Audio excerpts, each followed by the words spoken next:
You too. Yeah. Okay. Okay.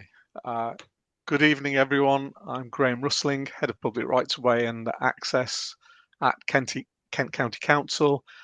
I'm going to give you an overview this evening of rights of way and access. Funnily enough, uh, what I'll talk about is the work of the access services, Highway Authority, Surveying Authority, maybe Traffic Authority will get touched on as well. Uh, Please do raise your hand and ask questions. I'll ask Alison to alert me because I've got some notes pages I will bring up so I can stick to script and hopefully vaguely to time. I may move on if I know I'm going to answer that question later. I may sort of just state that. If not, no such thing as a stupid question in the world of rights of way, genuinely. So please put your hand up and we'll take questions as well as we go along. So what I've now done, of course, is to lose my notes page. So I've got to retrieve that. There we are. Right then. So rights of way and access. Well, public rights of way, I will say immediately, there will not be a parish, town council or any authority area in Kent that hasn't got public rights of way. We have a network of some 7,000 kilometres of public rights of way. It's extensive. It touches on every electoral ward, village, hamlet, town, every corner of the county. In fact, it's 42% last time we looked at the calculations of the county's highway network. That is to say, they are, albeit you may not think of them in that way, they are all public highways. To add to that, we've 2 national trails, 2,000 hectares of access land for which we are the access authority. So in terms of the regulation and recording of that land, we also have 200 plus village greens. We are the Common Land Village Greens Registration Authority as well. And we have 2 national trails in the North Downs Way and in the King Charles III England Coast Path. And over the next, hopefully I'll keep to time, there'll be 40, 50 minutes. We'll talk and look at what public rights of way are, how they came into being, they're recorded, protected and maintained. What I do know as a rights of way officer for the last 30 odd years in Kent is that I can't begin to know everything about rights of way. There are in the region of 4,000 individual statutes, regulations and judgments to which you can add policy and guidance. And I think in the last year, one case in which we were involved went to the High Court and then Court of Appeal in short order. So we can't hope to know it all, and I'm as likely to have to stick my nose in the notebooks as anybody else to deal with it. So before I go, and I always make this point, and I particularly make it to elected members in Kent, but whenever I can, is the why. So the management of rights of way, the recording, their maintenance, by and large matters of statutory duty, their obligations. But actually, that's not enough in and of itself. Why are rights of way important? Why is it that consecutive governments, I think going back to the probably 30s, governments of every shade have legislated to provide for rights of way and their recording, protection and maintenance? I think it's because they're important. Actually, they are important. Why are they important? Well, and I like to be able to articulate these points. Value to the rural economy. Those around and may remember the foot and mouth outbreak of 2001, where we actually closed the rights of way network in Kent and much of it nationally. And there were those awful scenes of animals having to be culled. And, my background was agriculture before this. So, it was really an awful time to be a farmer, land manager. But actually, in terms of the cost to the economy, the cost of closing the rights of way network and access to by and large, the tourist economy and small businesses was around 8 billion. And the cost of actually all the animal culls and the controls and things in that side of things was about 8 billion. So it's just an eye opener to real values. As with many things, you don't know the true value till you take it away, and that was really quite an eye opener. We also know there's work by Natural England, who ran a monitoring engagement with the Natural Environment Survey, where they did statistically valid surveys, which got down to our visiting and walking habits and what sort of value they add, and the economy in the southeast. This going back probably 2012, it was a value of 2.7 billion was the visitor spend in the rural economy, associated with people just taking recreation. So important for that, very important for health and well-being, and those values are only now beginning to get understood. In terms of the network, there's a wonderful tool provided by Exeter University where you can click on some right-to-way networks locally, and they'll tell you on the basis of a statistical model how many people roughly use those rights-of-way and what their value is in terms of health and well-being, and it's quite an eye-opener. They're also very much still required for day in, day out transport. I think active travel is very much a flavour at the moment. Well, the rights-of-way network, particularly for the off-road benefits it brings, are still very important. Quite often, it's a network that evolved to get from people from where they live to where they want to be, and it still very much serves that purpose. Bear with me one moment. The screen you've got there is just a slide of the rights-of-way improvement plan, and if you wish to look that out on Kent County Council's website, it does an awful lot to articulate the benefits of rights of way and set out why they're important.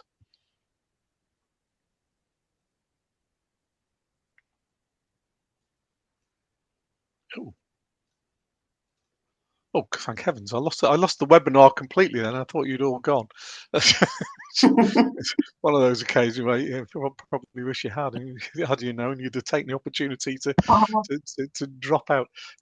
Yeah. So the origins of highways. I always like to say it's because they are public highways, and their origins are in exactly the same.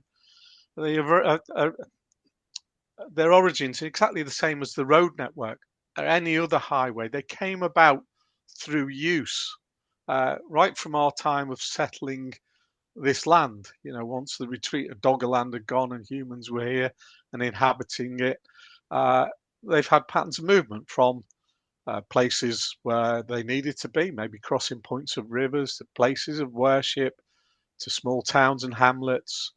In Kent, particularly, you've got place names derived from grazing of pigs down in, particularly in the Weald. So Horsman Den, Play Den, all of the dens and the Hursts through Kent, and then up on the downs where they tended to head for overwinter and transhumance, you've got the steads, Milstead, Frinstead, etc. So that those place names reflect a pattern of movement through the environment, and rights of way grew out through that movement. And the date I like to alight on is the start of legal memory. So I think it was really it stemmed from disputes around inheritance and illegitimate children, I think, in the 1200s. But they went back as far as legal memory would as far as memory would allow, time immemorial, and they got back as far as the 6th of July, 1189, start of the reign of Richard I. So that's the start. That was the start of, if you like, the common law. I think with Dane law and things like that. But time immemorial, it goes right back to time immemorial, and through use, and depending on the usefulness of the routes and their purpose, some grew up to be the road network that we now know. And some of those go back to Roman times. So some were really important, grew into the road network. Some were more minor, so they were used on foot or on horse, so they derived footpaths or bridleways. So it evolved reflecting use, and depending on suitability as well. So rights of way, the very best routes were paved. They were generally well drained. they probably took the most favourable route out of the valley. If you've ever anybody hails from north or visits the north in the lakes, there's quite a few of the easier routes out the valleys are actually coffin ways to get people to their final resting place on the easiest possible route if you were carrying a coffin. Now, the other thing in terms of the origin of highways and the origin of rights-of-way is the maintenance and management sort of evolved coeval with the evolution of local governance and parish councils, etc. So it won't surprise you to know that back in the day, the responsibilities for the maintenance of highways within a parish were sat with the incumbents of the parish, the parishioners, and through statute law, all parishioners were required to give time to the maintenance of the highway each year. Statute labour. It also probably wouldn't surprise you to find those who were best able to pay for such a service did so, and quite often gave the money to the poorhouse, the almshouse, where the least able to work in the parish were then charged with the maintenance of the highway, which I found quite extraordinary. And it's evolved through that. So effectively, maintenance passed from the inhabitants at large to the public over a series of acts. So the 1835 Highways Act, highways, carriageways became publicly maintainable, not just by the parish. National Parks and Access to the Countryside Act 1949, under which rights of way were first recorded formally, would effectively brought in responsibility to maintain footpaths and bridleways. Beyond that, we had the Wildlife and Countryside Act 1981, and the publication of an updated definitive map at that time made byways open to all traffic in the county maintainable at the public expense. And in 2006, the most recent advent, we had the Natural Environment and Rural Communities Act, because they always like to bolt rights of way onto other acts, and they did so again there, and that effectively reclassified what were roads used as public paths as restricted byways and made them publicly maintainable. So it's marched through time with several acts, but actually the evolution of governance in the country itself has dictated it. Now, here we have an extract, definitive map and statement. So it's not just a map, it's a definitive map and statement. The production of the map and statement were a requirement of the 1949 Act. And if you can imagine, Kent County Council at the time of the surveying authority were charged with producing the map, but wouldn't know. How could you know if you were sat in County Hall in Maidstone where the rights of way were? In, pick any parish you like, really. In Pembrey, how would you know? You just wouldn't. You wouldn't. So the starting point for this was surveys carried out by the parishes, who then either submitted their survey following a meeting, or indeed an extraordinary general meeting of the parish.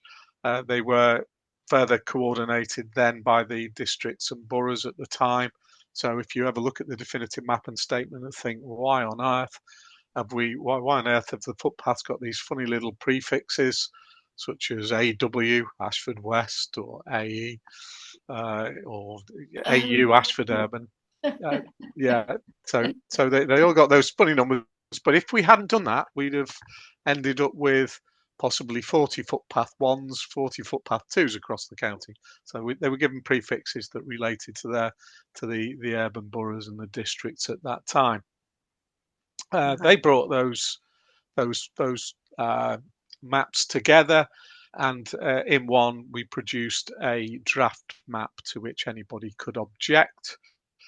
Those objections were heard by determination panels. And following those determination panels, a provisional map was produced to which landowners could object to anything shown thought to be an error.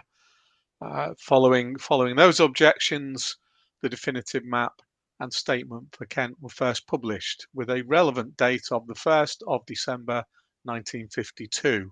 The work itself was completed in 1967. So even at that point, there'd been 15 years more changes since the first surveys were complete. So government didn't like this, and ultimately there was an obligation to review the map every 5 years. So Kent, we immediately got on with the job. So 1970, we produced an updated revised map.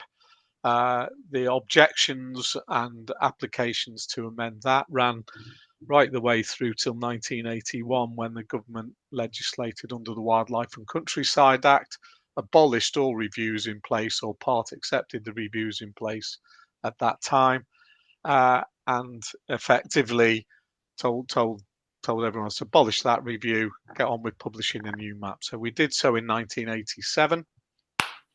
We worked with that map right until 2013, when we went through and consolidated it. And each and every parish viewing this should have a copy of that consolidated 2013 map somewhere within their offices, or one of their parish councillors. If you find you haven't got it, please do let us know. We do know they go missing. I don't think they go deliberately missing. I think what happens is it ends up with one parish councillor who then moves on, but he forgets to neglects to hand back.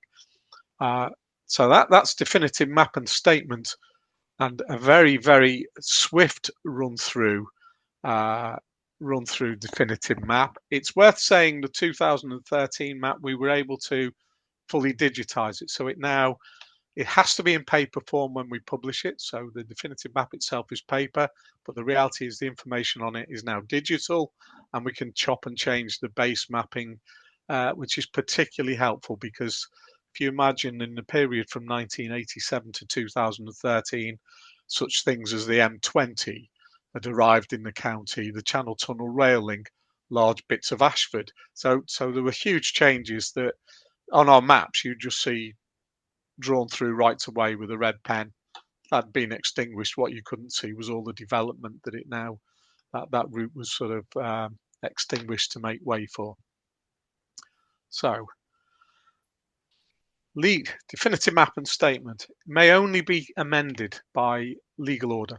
So there are lots of different ways, lots of legal events that may bring about changes, whether that be diversion orders, extinguishment orders, or in this case, Wildlife and Countryside Act orders. And these are orders that are made where the map is held to be in error. So and you may, as parish councils, town councils, have been involved in applications to record rights in the past. And what we must remember is the old adage came out in Dawes and Hawkins, 1860. The judge in that case made it plain once more.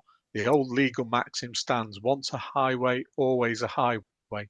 That's to say, once the public have established a right to the use of a highway, no amount of disuse, neglect, or forgetting things will cause it to no longer be a highway. And in Dawes and Hawkins, there was a dispute over an area of the highway that had been fenced off for 40 years at that point.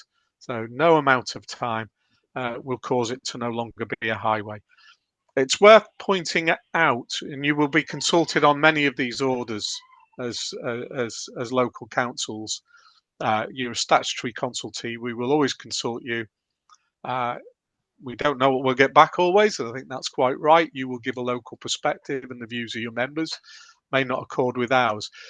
In terms of the Wildlife and Countryside Act particularly, we must make an order where we believe a right of way is reasonably alleged to subsist, or that something on the map ought to be shown as something else. So the evidence would suggest on a balance of probabilities something else should be recorded. We can't take into account at that point all of those things that will be probably of greatest interest locally. You can't possibly put that through. It will disrupt my privacy. What about youths gathering? All those things that you might expect would be nearest to people's hearts are largely irrelevant. What's relevant is whether the evidence in the round is sufficient to reasonably allege a highway subsists, in which case we have to make the order. or indeed it's sufficient to show that something that's recorded ought to be shown in some other way. What I can say is we are not the final arbiter as the county council. So if we make the order, and that's done usually under delegated authority, it falls to the Secretary of State to determine the matter in the event that there are objections. So we're not the ultimate arbiter. We can only confirm an order where there are no objections.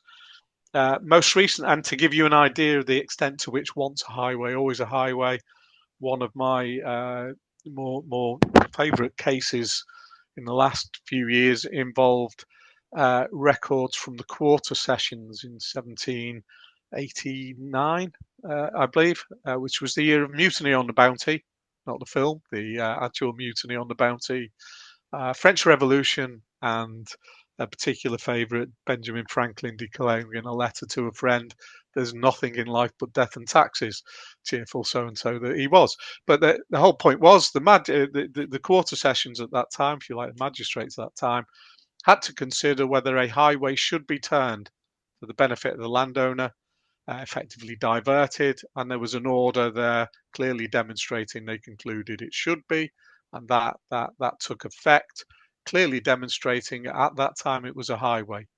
Nothing had happened since the times of the Mutiny of the Bounty, so therefore it remained a highway. So the definitive map was amended to reflect that. So yeah, once a highway, always a highway. Important point in law, and I think that one case demonstrates just the extent to which that really applies. Government were minded back in 2000. Hand up, Gillian. Yeah. Can I ask if there's been a permitted footpath joining a PROW? Does that always stay as a permitted? Right. Okay. Or is this not the No, right it time is to ask actually that the right time question? to ask, because if I check right to the bottom of my notes on that page, we get to this point, which is Oh, right. Okay. one way in which rights may be established is through 20 years use without force, secrecy, or permission. Important one there, permission. So if you know for well you've been using it on a permissive basis, the landowner's conveyed that to you very clearly in some way, then or it's land held over which you might expect that you've got permission, you might struggle. If you've simply used it in as a trespass, you've used it as of right, not by right. You consider it to be a right. You've done it, but it's maybe clearly against or without landowner permission. You could establish a right, and that's 20 years without forced secrecy or permission. Section 31 of the Highways Act is where that all resides. And if you want a tour de force on the law of it, there was a recent High Court application, judgment that I should be able to give you immediate reference to, because I only read it yesterday and I can't. But anyway, it's tour de force of the law of prescription and 20 years use, and the fact that foot and mouth closure didn't interrupt that use. So yeah, it still can, and you can still have highways dedicated at common law. It's not. I think it took back my highways colleagues aback. You could, as a landowner, set out a highway, invite the public to use it through some overt act. Please use footpath, and your offer of it, if you're in a position to do so, you hold the freehold. You're in right mind. You're old enough to vote. You can effectively dedicate that to the public, and if the public use it, you have offer and acceptance, and that amounts to a common law act where a highway may be established. May not be recorded at that point. We might need some event to trigger us to change the map, but you could have a highway created. It's probably this whole bit's probably best delivered to landowners. Any land managers, landowners watching, you want to get in touch. Not only can we advise you on that element of law, but we can advise folk on how they may submit deposits and declarations to provide some degree of protection against the public acquiring rights over time. But yeah, it's a really, you can imagine the most heavily litigated area of rights of way law, have rights of way being established over my land or not. And it's all the same legislation that runs in pretty much, not in a highway sense, but the same body of law that supports village green establishment. It's the same period of use and the same without forced secrecy or permission, same test, and a whole lot more added by law and judgment.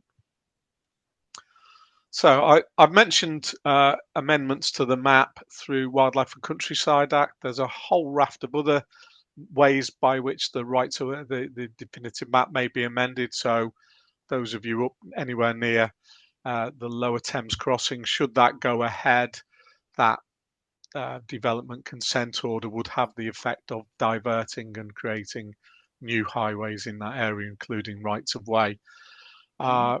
You've got Highways Act diversion and extinguishment orders, some of which are through an administrative process. You can still go to the Magistrates Court, pretty much as you could the Quarter Sessions back in the 1789, and seek to have a right of way extinguished or diverted or amended in some way. That form of order, there is a veto. So if you were a parish or town council who weren't in accord with the application there, you could veto it. The other applications, we consult. Again, you're a statutory consultee.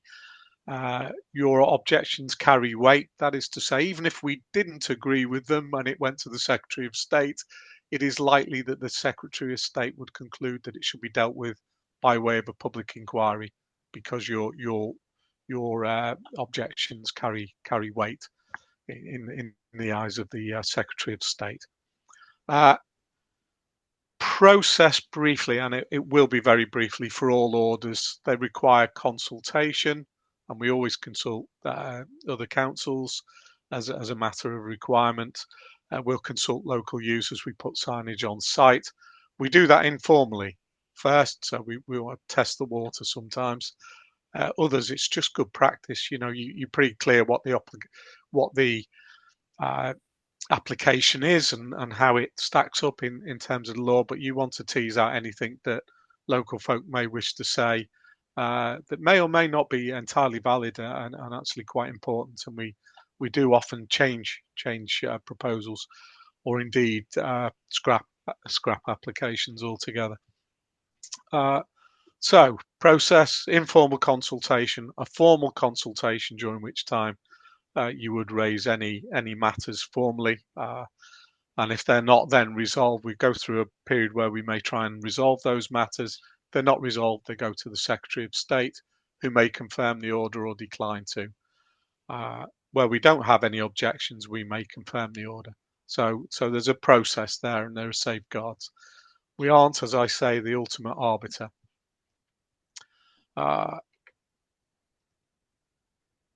Right, I'm going to move on from the recording. There's a lot in terms of recording. Moves into the modern day. When I started, every path had a file. We had scraps of map everywhere. We had spreadsheets for everything. We moved forward, and in 2007, we were able to complete, with the aid of EU money through an Interreg project, a whole network survey. And that whole network survey, along with the definitive map data, populates the interactive map, which is available on gov.uk, you may have seen. And on that map, if you were to use it for leisure purposes, you can see where all the structures are, stiles, gates, steps. So you've got some idea what you may face when you're out on a walk. And that's something that I think will leap forward again over the next decade or so as the technology continues to evolve and people can upload their own stuff. But we also have behind that a management system, Countryside Access Management System. And we use that both for managing, maintaining the asset, also recording all the reports that come in. So we do encourage everyone to report through the online reporting tool, not least of all because you can keep your own record then and interrogate the system for all the reports you put in.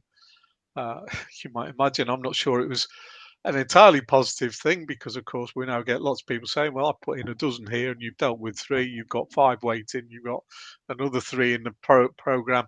That will always be thus. That's a matter of resource and officer resource and money to get it all done. So we do have to prioritise, and we've got a statement of priorities which effectively starts with safety. So we deal with safety issues first. We then deal with things with a tight legal time frame, so something that must be posted on site or something that must be dealt with before a certain date. Then we deal with the asset, so the infrastructure, try and look after that as best we can. Natural obstructions comes next, like vegetation, and then we move into lower priority stuff such as signposting, waymarking, through to access land, where the powers aren't so great as to, and the reports aren't great in number either. So we tend to deal with those as a low priority. But it's all captured in CAMS, and that captures something like currently 9,000 unique service requests a year. So that's 9,000 reports people are put in around individual issues. We clear about 8,000 a year. So there's 1,000 building up, but that stat gets bigger every year, unfortunately. And there are 1 or 2 key themes there we're looking to address, but I'll touch on shortly, because they'll be the things that you no doubt report most frequently, and where you'd love to see some more progress. Maintenance. So I'm going to touch on maintenance now. That's the reporting side for maintenance. Next element is just to say there are a number of elements here. The duty, most public rights of way, well over 99% of them are publicly maintainable highways. That's not to say they should all have a sealed surface like this, which is around the inland border facility at Sevington. This was consequence of them diverting a right of way. You'll take them as you find them. They are as they were dedicated. So if you've got something that follows a field edge and it's occasionally dug up by rabbits, and it gets vegetated, that's how it always was. That's pretty much the standard to which we must maintain and repair the highway. We have powers to improve. So there's a power to improve, but there's a duty to maintain. Duty to maintain is as I say, limited to those that are maintainable. So when I say there's 99% are maintainable, more than, the exceptions are often the ones folk are most interested in. So it's the route that's been used for 20 years that's subject to an application because it's falling apart and everyone says somebody should do something about it. So that becomes recorded on the definitive map because that use is demonstrated. But because it's arisen through use, it wasn't historically a highway, but it's come through use, it's not maintainable. So we quite often get folk disappointed at the end of this process to record, still can't get it surfaced. But it's worth just flagging those. And I should also flag very clearly that the council of a parish may undertake maintenance of a footpath or bridleway or restricted byway within the parish. Doesn't change the obligations in respect of the maintenance. Those obligations sit with the Highway Authority, but should you wish to use parish funds for that purpose, you certainly have the power under the Highways Act to carry out those works. Alison. Does the landowner have a responsibility to repair any of it? Yeah, I'll come. We will touch on landowner because some elements absolutely, and they're the ones that probably frustrate most. Yeah. In truth, but yeah, the landowners have, land managers have a number of obligations that we'll touch on. But parishes blessed with not having the obligation, but you have the power, which is probably a nice place to be. County Council's Highway Authority has the obligation. Doesn't mean it all gets done tomorrow. That obligation's still tied with priorities and resources. And obviously, the trouble is when you've got something that's your highest priority, and on a county basis, and looking right across the network, it's maybe not getting to the top of the list. should say at this point now, I'm sure I'll touch on it a bit more. We have adopted, and we were very early adopter back in 2007 when we finished that whole network survey. Highways and ourselves were working on an asset management plan at that time. Highways one became incredibly involved. As you might imagine, their structures and things tend to be a bit more complex. So we got ours done very quickly. So we've since 2007 adopted asset management principles, which means we try and do the right job at the right time, and we prioritize according to the best investment of public money. It might amaze you or not to know, setting aside any land value or whatever associated, if we would have to repair our assets tomorrow and replace in full, the last time we did the calculation, the cost of that would be 154 million. And just to keep that standing still, that's to say, keep it in its current condition without improving it, you're looking at about a spend of 2.8 million a year. That's on the ground, irrespective of how you spend it, whether you did it through contractors, you had your own workforce, anything else, it's still going to cost you that to repair and upkeep the asset. We do run requests for improvement through a system we have called the Intelligent Investment Tool. It was produced by one of the team, David Munn, who initially termed it Wombat, waste of money, brains and time. And it was about avoiding that. I said, we can't possibly have something called that. So delete from your minds I ever mentioned that. It's called the Intelligent Investment Tool. Which is a far more corporate way of doing things. But we assess anything you might put in way of requested improvements.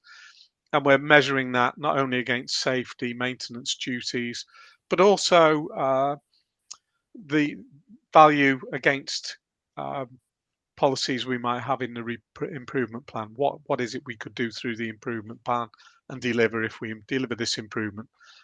What is it going to deliver for the public? So we're looking at that.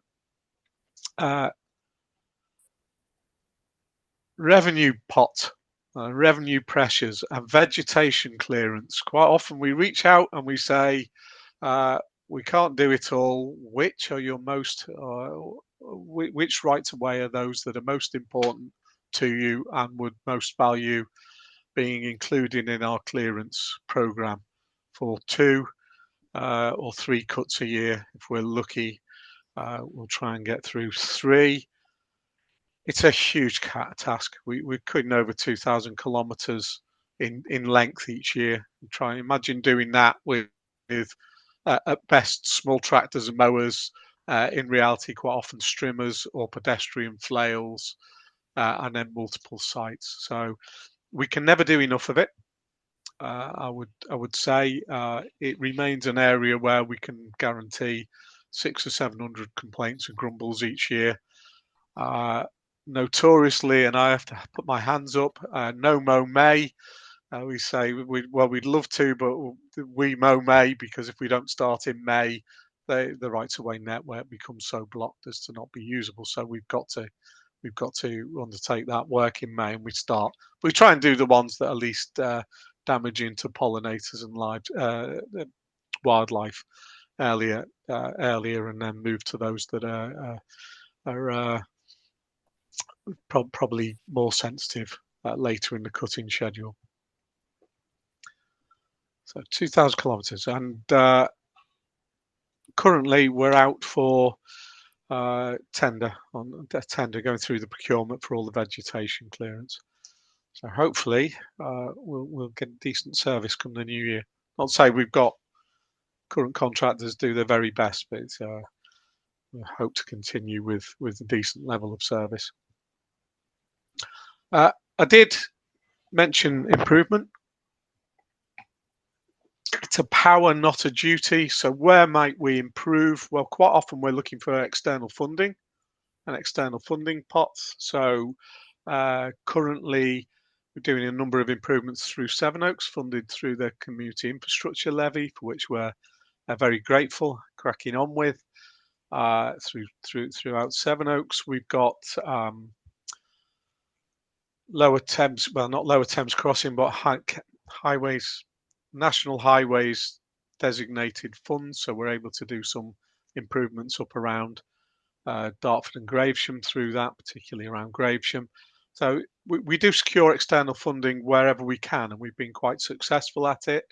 We also seek developer funding. This is a route, you can see the new development poking up behind the hedge. So where you get new development and it's clearly going to place a demand on the existing network, we will seek developer contribution to improve those routes, which are quite often linking the new development to village centres, schools, etc. So we'll look for contributions there. We've had some quite sizable contributions. And then we'll work with partners. So Active Travel England and our Active Travel team will work with them on projects where they're going to deliver a benefit and right-of-way forms part of those proposals. And very closely over a number of years now with Natural England, who've been charged with delivery of the King Charles III England Coast Path, most of which is now open in Kent. It's part of a national trail around the full coast of England, and most of it in Kent is now complete. Little bit in Swale, still where we're waiting the Secretary of State's decision, and the Isle of Sheppey, which the majority of which will open in June. If you're up on Sheppey, looking forward to cutting the ribbon on that in June. And highlighting some wonderful coast around there that probably is a little overlooked. So yeah, looking forward to that. Yes, signposts. I mentioned statutory duty to maintain, and then there are a number of peculiarities. So we have an obligation stemming from the Countryside Act to sign rights of way where they meet the highway, if you like, carriageway. You'll see a number of designs around, from the heavily, I would argue, over-designed fingers of the early 90s that were very large to a slightly smaller version in response to general outrage at the size of the signs, the smaller green ones that followed. And now most of them, they're UPVC fingers, because we can get more information on the printing of those. We can include colours, so the most recent ones have coloured chevrons on them, and you'll notice those chevrons actually relate to the status of the route. So there's a national waymarking standard, and there's actually a British standard and paint colour for each of the chevrons and waymarks. So the obligation not only to signpost, so we've got a duty to signpost, but also power to carry out additional signage along the route to assist people not familiar with the area.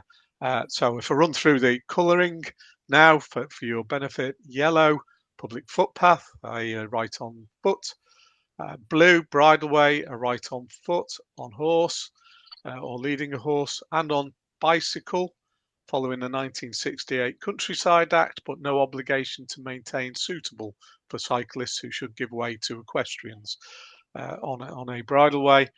Restricted byway, which was introduced following the 2006 NERC Act, or came into being at that point. That's plum, sort of a purpley colour, shade of purple. And byway open to all traffic, which, restricted byway, I should say, is pedestrian, equestrian, and non-motorised vehicular, so cycle and horse-drawn vehicles.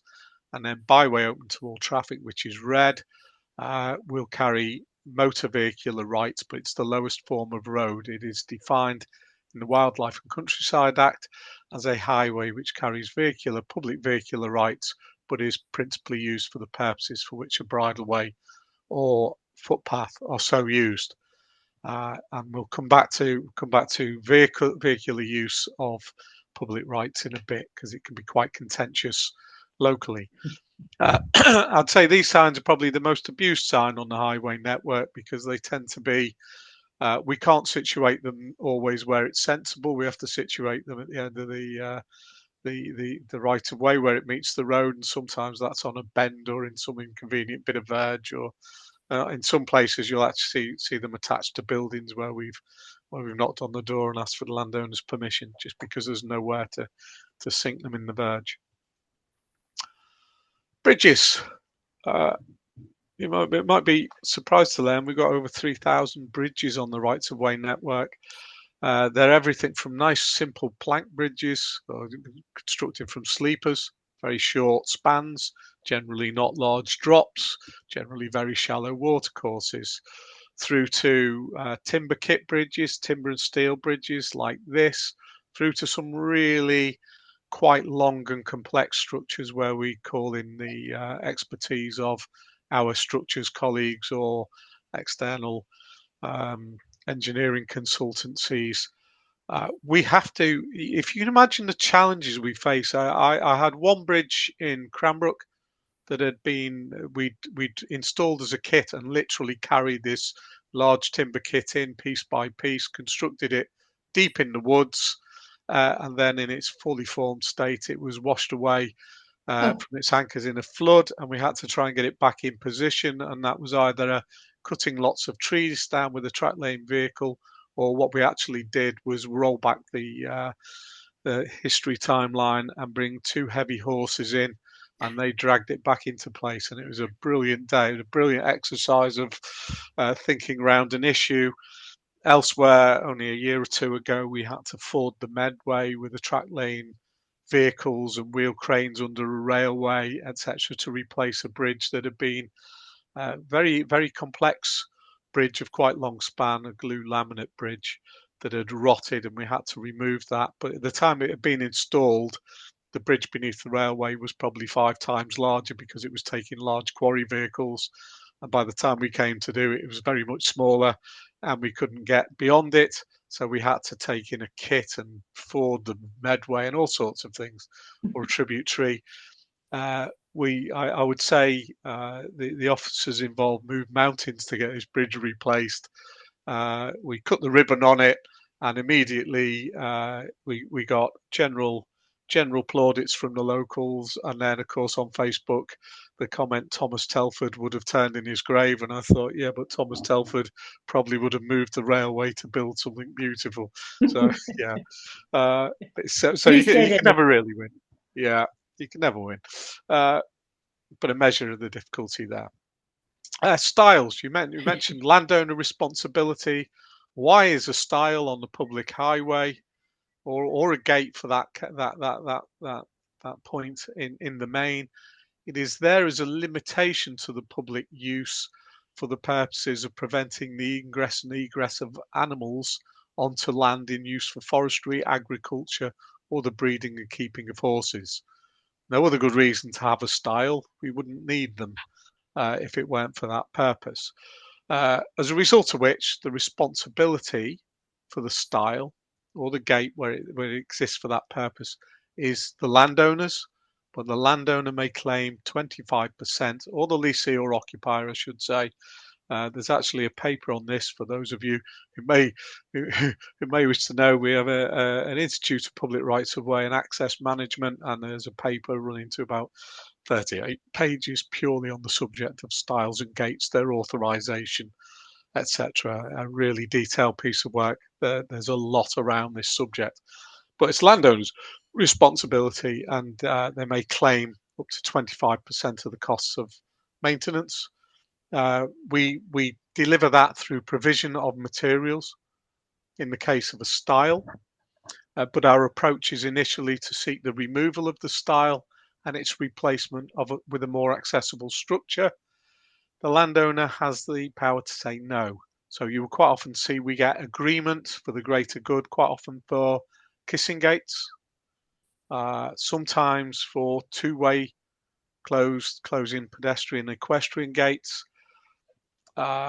Sometimes we'll get agreement to remove them altogether, but we don't ultimately. It's in our gift to seek it, and it's in our power to agree it, but it's not something we have a power to impose. So quite often it can be a frustration. There are some quite large landowners in the county who, in all other respects, are very good. I would say do exactly what they need to do on the rights of way in terms of landowner obligations, but simply won't agree to the removal of the stiles, which is a bit of a shame. So if you have good contacts with local landowners, land managers as parishes and you want a more accessible network, sometimes that approach comes better locally from users or indeed parishes where you can sell the benefits to the parishioners and local users. I think our approach, however well we try and sell it, sometimes it's seen as Kent County Council asking for something, at the same time the pothole hasn't been repaired outside the gate, or someone's struggling with social care or whatever. So sometimes locally that approach can come across well. I mentioned removal, so we do take approach. We've got a public sector equality duty, Quality Act of 2010 requirements. So where people seek structures, so if you're a landowner now applying to us or making representation to us, to be correct, to install a bridle, install a gate or a stile on the rights-of-way network, we will say no to a stile, and it will be the least restrictive form. So in those cases, it will generally be a two-way opening gate. It may, in extremes, be an accessible gate where you can actually use maybe a radar key to bypass it if you've got a mobility vehicle. But we will seek the least restrictive access, and we're actively seeking removal of stiles. So I think since 2006, we've removed well over 5,000 now. So we started off with over 12,000 on the network. So last I looked, we were down to about 7,000, and we made great strides early. But you can imagine your low-hanging fruit goes, and then it's a greater task thereafter. Other landowner duties, and this comes under the title. So that was maintenance and a gallop through maintenance. This is protection. So this is our obligation as the highway authority to assert and protect the rights of the public to the use and enjoyment of any highway for which we are the highway authority, including any roadside waste that forms part of it. And within that, there are a whole raft of other duties and powers, but by and large, we've got to prevent and actively seek to prevent obstruction to the highway. They're not preemptive powers. You've got to wait until the obstruction happens, if you like, and then you can seek removal. So a lot of the obligations do fall on land managers. The Highways Act was amended in 1990 to place a requirement on land managers to reinstate routes through crops other than grass. So they've now got a clear through, and to do so to greater than the minimum width, and they're stipulated in Schedule 12A of the Highways Act for anyone that's interested. But a crossfield footpath, for instance, would be minimum of 1 metre and a maximum of 1.8 metres, and so on we go. So there's a whole load of obligations there. You'll be pleased to know that any council for that area may take action. So you may assert and protect. So parishes, town councils, you may also assert and protect the rights of the public. You're not under duty, but you may. So the powers extend to you. And there are a lot of other landowner obligations. So following disturbance, ploughing, you must within 14 days make good that right of way, make good the surface. So a lot there has till recently, it may still be in place, just an obligation through good environment management condition to ensure that all visible rights of way, that's to say those that are recorded, are available on a land holding in order to get single farm payment. But the whole area of farm subsidy and agricultural subsidies changing. We're moving to environmental land management, and there are elements within that look to improve access, largely on a permissive basis rather than through rights. So just flag that. I'd say a couple more points on this. The world now compared to 1991, when I came to Kent, is very different. Relationships with land managers are an awful lot better. Levels of compliance are an awful lot higher. It's not to say there aren't issues, but generally times have changed. There's quite a fractious relationship at first, trying to get folk to do things that they were obliged to do, but also reflected new legislation was a tough ask. But actually, relationships improved a lot down the years, and Country Land and Business Association and NFU certainly help us in that regard. So we enjoy good relationships with them. I gave the definition of a byway open to all traffic earlier. It's effectively the lowest form of road. We're not obliged to maintain a byway for modern motor vehicles. There are a number of organisations, vehicle representatives, whose members are very responsible. They go out when the routes are dry. They drive in small groups. They're generally well behaved. There are also say the rogue elements who use byways as a means to access adjacent land, where they may drive around and create mud and holes and all sorts of things for their own entertainment. In fact, some footage was shared of us today of a mass ride out by motorcyclists that you pick your number of road offences there. So there are the rogues, and there are quite a few of them. And I think the issue is that you can do quite a lot of damage with a four-wheel drive in short order. We take a proportionate response to. We're often face calls for downgrading byways. Well, to downgrade any highway, you've got to demonstrate it's no longer needed or no longer used, which pretty much rules it out. If you've got use and you've got people willing to say that they need to use it or wish to use it, that sort of kills that off. So you can't downgrade. You can maybe introduce traffic regulation order to preserve the area, to protect the highway, to preserve amenity, wildlife. We take a balanced approach there. So those of you who've got byways, you may have some byways in your area that are subject to a permit system, where users have got to agree to abide by set terms and conditions in order to get the access to the route. And indeed, we've got things like seasonal closures and width restrictions also, which width restrictions may be aimed at actually preventing fly tipping or just preventing damage to a route that gets progressively narrower. So you might be able to get in at the start. By the time you're halfway down, you're going to struggle to get further. So it's long term, it's an issue that flares up occasionally. I would say I've been involved previously in a national working group convened by DEFRA, and there were some moods to put out guidance. There is actual guidance on making the most of byways and regulating vehicles off highway to DEFRA publications that are quite helpful in setting out what the law is. But usually when we're asked to intervene, there are any number of Road Traffic Act offences already being committed, and it's actually the policing and the stewardship that's absent, and that's I'm not here as a spokesman for Kent Police, but I think the challenges of resources and prioritisation will be common to all. So we've done some fairly and Kent Police have done some fairly big exercises in the past, but of course that's resource on one day, and it's not there the next day to follow up when the same behaviours occur.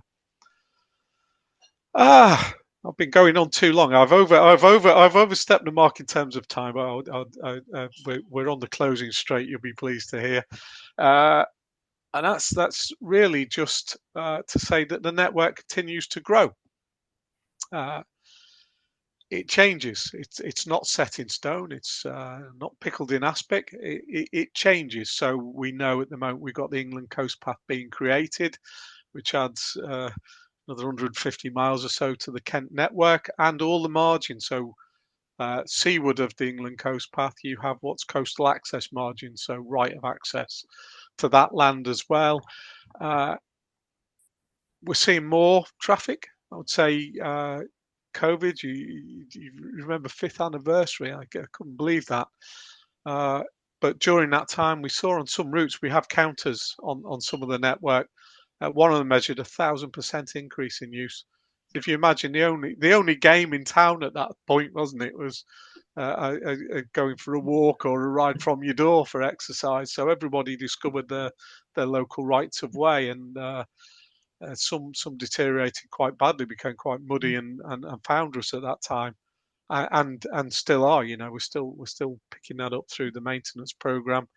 And just to assure you, there's no preference. The one nearest to my home and leads from the estate is absolutely horrific for the first 50 meters, and it's in the program, and sometime we'll get to it. But just because I head up the service doesn't give me priority. I'd just like to assure you of that. So heavier, different types of traffic and different materials we're seeing. And new issues. So those of you in East Kent on the Stour, we had our first case of beaver undermining a bridleway, and we had to close it. And the repair of that was quite something, because you had the sort of Natural England wildlife licence inside, the Environment Agency, FRAP permissions, consents side, also the demands of it. So you first got to establish it's a burrow that's no longer in use, and that was something. Beaver, they chew through trees and make dams. That's my. I've seen them in Canada. That's what they do. I didn't know they build canals and also burrows as well. So that showed me. Yeah, but we had to source puddle clay, and we had no great need for puddle clay for a long time, not having built any canals in Kent. So that took a bit of sorting out. And so it's an area of work, and never ceases to amaze me the new challenges it brings. We're currently concluding in the Blean the much talked about reported bison. Well, the ability for the bison to range in the Blean involves fencing and a number of rights of way, and to accommodate the rights of way, they're having to build tunnels for the bison, so the rights of way go up and over. So we've been involved in that and the legal orders for it and stuff. So it's a never-ending area. What haven't I mentioned as I come to my last slide? An awful lot on development. Probably I should have mentioned at the start, but like you, we're consultees for planning applications. We get particularly consulted for those where rights of way are directly affected. The planning authorities will consult us, but also the sizable applications. So the Highstead inquiry that's just started, we're involved in that. So we'll be consulted on the larger applications, because it's almost impossible to draw around an area on the map of Kent of any size and not find you're affected by a public right in some way. So we're heavily involved in that.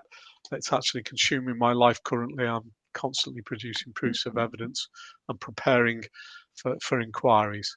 And that is about me. I think. Oh, I haven't mentioned volunteers. That's poor of me. I think it's me. I should have looked at that. So volunteers, which is pretty much my last one. We do have volunteering opportunities through Countryside Access Wardens. Last we looked, we had about 70 active. These are folk we train, equip, and they go out under their own steam on the network. So it's from a health and safety risk assessment side, assessed as fairly low risk work, but really valuable. So it's the way marking, it's the spot vegetation clearance, where you couldn't maybe send out a contractor to clear around a bridge that's a mile from the nearest road, but we've got willing volunteers to do that. Other opportunities, we've got some groups who will go out clearing, who we've trained and equipped in the past. They're small in number, but we'd be happy to hear from anybody. So what they can do is add to what we can carry out through the vegetation clearance program as well. So they know what our program is, and they'll add value. We've had one or two parishes in the past as well, where we've funded clearance in the parish rather than do it through the clearance program. We've funded the parish at the same rate, and they've added to that. I'm not sure we've got any still running. So it seems it's popular at first, and I think it's generally where the parish already have some maintenance, or town council have some maintenance function already, and someone may be doing amenity areas and whatever, take up on that. But number of volunteers, we've got one or two getting involved on the definitive map side and doing historic research for us. And we've also got the Kent Countryside Access Forum, where Sarah Barker, your former chair, sits on the Access Forum and appraises us of all things calc, and often offers to get stuff into your newsletter. So if you see anything from us in the newsletter, it's probably from Sarah or Sarah's doing. And I think at that point, having forgotten what my last slide was, that's definitely it, and my contact details. So I'll wrap the presentation up at that point. I shall stop sharing. I've lost the stop sharing button. So I might stop sharing and just say if there are any questions anybody has. I'm here for a little while now still, so please fire away if there's anything that you'd like to know about. Is the presentation online? Are you going to send us to copies of your presentation? I think Alison's captured that. I think it's been recorded. So yes, and I can hand out the I can transfer the slides with the accompanying notes. They're very much just bullet points to remind me of what I should be saying and try and keep me on track. You can very easily get distracted, derailed on rights of way, especially those glory days we used to talk to parishes in halls and things, and it's not uncommon to have path numbers raised with you and expected to know all about something that may be very local and is being dealt with by an area officer. Yeah. Thank you very much. That was very informative. Thank you. Any other questions, or is that it, Alison?